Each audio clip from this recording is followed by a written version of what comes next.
police officer believed he was about to teach a lesson to a black man at a gas station until 3 dark SUVs arrived, instantly altering the entire power dynamic. The gas station was situated on the periphery of a tranquil highway, its flickering fluorescent lights casting elongated shadows across the pavement. It was late, well past midnight, but Daniel Harris had acclimated to driving through the night. The long stretches of open road provided him with ample time to reflect and decompress from the burdens of his job. He wasn't in a hurry. He pulled his sleek black sedan into an available pump and stepped out, stretching his shoulders before reaching for the fuel nozzle. He had barely begun to fill his tank when he noticed the reflection of flashing red and blue lights in the rear windshield. A police cruiser slowed as it entered the lot, coming to a halt a few yards away. Daniel didn't react initially. It wasn't unusual to see patrol cars making their rounds, checking for intoxicated drivers or any suspicious behavior. However, then he caught sight of the officer's silhouette through the driver's side window, still watching and waiting. The door swung open, and a young officer stepped out, adjusting his belt as he approached. His hand hovered near his baton, as if anticipating trouble. Daniel exhaled through his nose, already aware of how this encounter was likely to unfold. "Evening," the officer said, his voice sharp and edged with authority. "Mind telling me what you're doing here?" Daniel turned, resting an elbow on the roof of his car. "Getting gas," he replied, his tone calm yet firm. The officer squinted, as if displeased with that answer. "This your vehicle?" Daniel glanced at his car, then back at the officer. "It is." The officer's stance shifted slightly, legs widening and shoulders squaring. Daniel observed him for a moment, noting the way his fingers twitched and how his eyes flicked toward the empty lot, checking for witnesses. There was no reason for this, no laws broken, no cause for suspicion. Just a man at a gas station. But Daniel understood that wasn't sufficient. He took a slow breath, choosing his words with care. "Is there a reason for this request?" The officer's jaw tightened. "You're acting suspicious." It was a statement, not a question. Daniel tilted his head slightly, maintaining eye contact. "Suspicious? How?" "You're out here late, dressed all fancy." The cop gestured at Daniel's tailored navy suit and polished shoes. "Doesn't fit the area." Daniel let out a quiet chuckle. "So what exactly would fit the area?" The officer didn't respond. Instead, he shifted his weight and took a step closer. "Hand over your ID." Daniel didn't move. "Am I being detained?" The question made the officer's eyes flash, a muscle in his cheek twitching. He wasn't accustomed to being challenged. "Sir, I'm not going to ask you again." His fingers grazed the handle of his baton. For a moment, neither of them spoke. The gas pump clicked, signaling a full tank, but neither man moved to end the standoff. Other customers lingered at a distance. A man adjusting his side mirror pretended not to notice, while a woman refilling her soda at the station's entrance slowed her steps, watching carefully before quickly slipping inside. Daniel had encountered situations like this far too many times to count. He knew how they ended if handled improperly. But this time, something in the air felt different, and the officer was just getting started. The atmosphere between them grew heavier. Daniel could see it in the officer's stance. Feet planted wider, chin slightly raised, as if he were waiting for an excuse. "I asked you a question," he said, his voice measured. "Am I being detained?" The officer took another step forward, now close enough for Daniel to see the sharp glint in his eyes. "You're being investigated." "For what?" The officer scoffed. "Loitering, acting suspicious." Daniel exhaled slowly. He could argue, call out the absurdity of it all, but he knew how rapidly things could escalate when a cop like this had his ego bruised. Instead, he kept his hands relaxed at his sides, his tone steady. "I just filled my tank. That's not loitering." The officer ignored him. "You got drugs in the car?" Daniel blinked. "What?" The cop's lips curled into something between a smirk and a sneer. "What's in the trunk?" Daniel shook his head. "You have no probable cause to search my car." The officer took a sharp breath, his fingers curling around the baton at his hip. For a split second, Daniel saw something dangerous in his expression. That's when it struck him. This officer didn't just want control. He craved a reaction, a flinch, a stammer, a moment of fear to justify what he was already planning to do. Daniel had witnessed it before, the false charges, the accusations of resisting arrest, the injuries that later became self-inflicted. He understood the game and how it ended. But before he could decide what to say next, the officer's voice cut through the air like a blade. "Step away from the vehicle." Daniel didn't move. The officer's jaw clenched, his fingers flexing around the handle of his baton before finally pulling it from his belt. "I said." "I heard you," Daniel interrupted, his voice unwavering. The silence that followed was thick with warning. At the far end of the lot, the man adjusting his mirror had frozen, watching closely now. The woman inside the store hovered near the glass, her phone gripped tightly in both hands. Even the gas station attendant, an older man behind the counter, was shifting nervously, his eyes darting between Daniel and the officer. But no one intervened. No one ever did. The officer's grip on the baton tightened. He was waiting for the slightest twitch, the smallest movement to use as an excuse, and Daniel could feel it coming. But then, headlights flooded the station, piercing through the tension like a knife.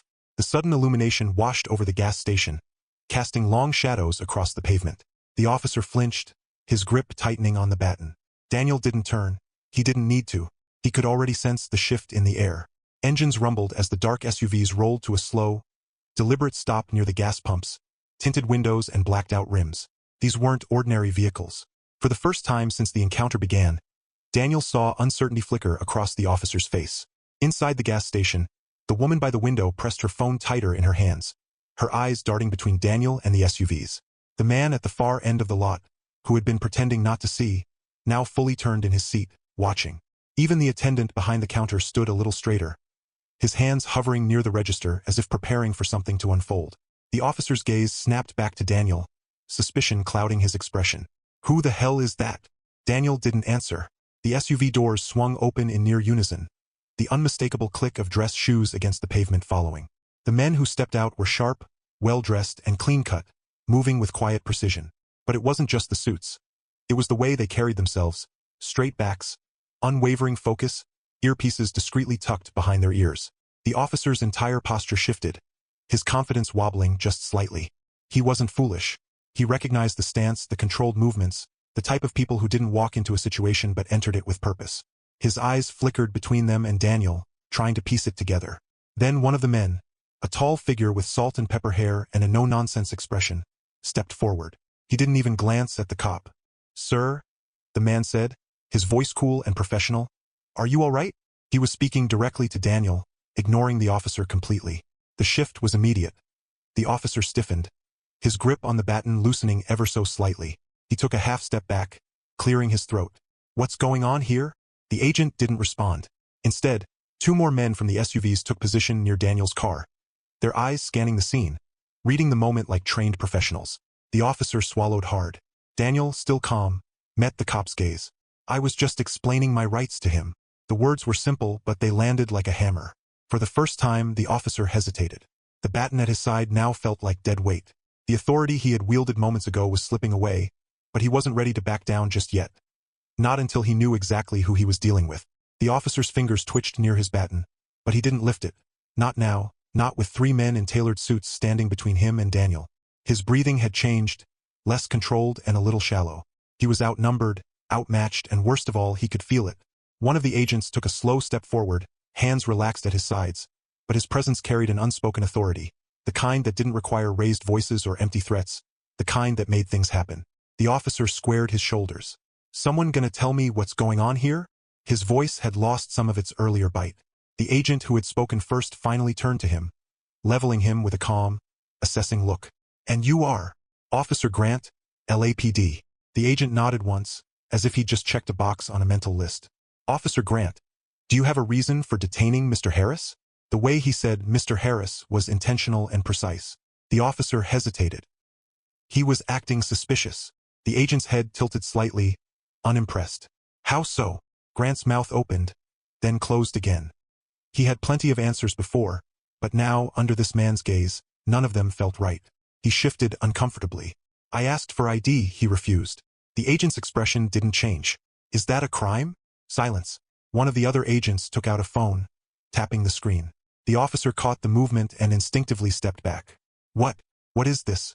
Who are you people?" The first agent sighed, as if he were already tired of this conversation. "Secret Service." 2 words. That's all it took for Grant's entire face to shift from recognition to alarm. His eyes darted to Daniel, really looking at him for the first time. The expensive suit, the calm confidence, the fact that these men with power, weren't just here for him. They were here because of him. The officer swallowed thickly, his throat working around an apology that refused to form. One of the agents pulled something from his pocket, a badge. He held it up just long enough for the officer to see. "Mr. Harris is a high-ranking government official," the agent said, his voice clipped and professional. "You just detained him without cause." The officer's Adam's apple bobbed. I wasn't detaining him. I was just..." The agent raised a brow. Just what? Grant didn't answer because there was no answer. The gas station was completely still now. No one was pretending not to watch anymore. The man in the car, the woman at the window, even the cashier inside, they all saw it, saw the power flip in an instant. Grant took a shaky step back, his baton, once an unspoken threat, now felt useless at his side. Daniel studied him, his expression unreadable. Then finally he spoke. I was just about to explain my rights to him. It wasn't loud. It wasn't angry, but it landed because, for once, Daniel wasn't the one standing in defense. The officer was, and he knew it. The officer's breath was uneven now, his posture no longer rigid with authority, but stiff with uncertainty. The weight of his mistake settled over him like a suffocating blanket. The gas station was silent except for the distant hum of passing traffic. No one spoke. No one moved. They were all waiting for what even Grant wasn't sure. The first agent, salt and pepper hair and unreadable expression, tilted his head slightly. Mr. Harris, do you want to press charges? The words hit the officer like a hammer. His stomach twisted. Charges? His voice cracked just slightly, and he hated himself for it. Daniel didn't answer right away. He just looked at him, really looked at him, taking in the man who had been so quick to flex his authority. The man who had demanded submission, expecting none of this to matter. Now he stood exposed. Daniel could say the word, and that word could end him.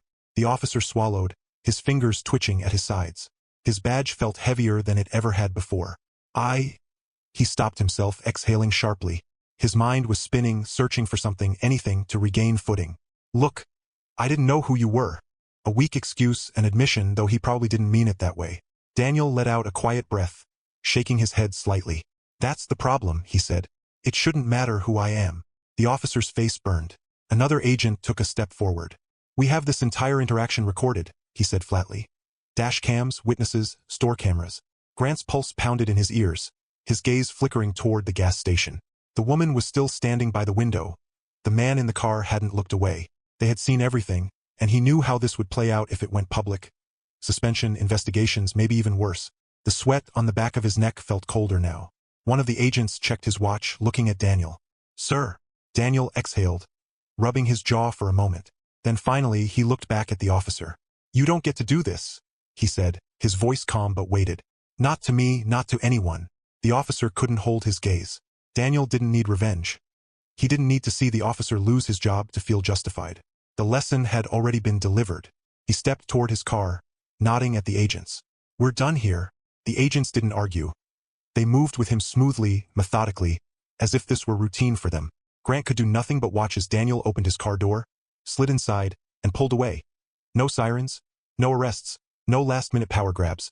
Just a man leaving a gas station and an officer left standing in the wake of his own failure. Officer Grant stood frozen, watching Daniel's taillights disappear into the night. The SUVs lingered for a moment longer, as if giving him one last chance to grasp the magnitude of what had just happened. Then one by one, they pulled out of the gas station, gliding back onto the road with an eerie smoothness. And just like that, it was over. But for Grant, it wasn't. His pulse was still hammering against his ribs, his hands still clammy despite the cool night air. His entire body felt rigid, locked in place by the weight of what he had done or almost done. The gas station remained silent. The woman by the window turned away, finally stepping back into the store. The man in the car shook his head slightly before driving off. The cashier behind the counter lingered for a few more seconds before disappearing into the aisles. No words were exchanged. No one needed to say anything because they all knew Grant had been exposed. Not by force, not by violence, but by something far worse. Accountability. He had pushed, expecting submission. He had threatened, expecting obedience. And for once, power had been out of his hands.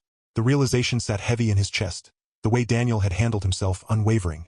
The way those agents hadn't even acknowledged Grant as a threat. The way his authority had meant nothing the moment real power stepped in. Would he have gone through with it if those SUVs hadn't arrived? Would he have slammed Daniel against the hood of his own car? Would he have forced him into cuffs, justified it with some nonsense about resisting? The thought made his stomach twist because he didn't know, maybe not, but he had wanted to. That truth was the hardest pill to swallow. A sharp gust of wind rattled the loose sign above the gas pumps, snapping him from his daze. He took a step back, glancing around as if waking up from a dream. But it wasn't a dream. It was a reckoning. One he wouldn't forget. He turned toward his cruiser, reaching for the door handle. But something stopped him. His reflection in the window. For the first time in a long time, he didn't like what he saw. There are moments that shift the balance, that rip away the false sense of control. Some people think they have it. Tonight was one of those moments. For too long, Men like Daniel Harris have had to navigate these encounters carefully, balancing between calm and survival. But why should they have to? Why should the outcome of a routine stop depend on status, on whether someone has the right connections, the right protection? What happens to the men and women who don't have black SUVs pulling up to save them? What happens to the people no one is watching? It's easy to ignore a problem when it doesn't affect you, but eventually, silence becomes complicity. The only way things change, really change, is when those in power are forced to confront their own reflection.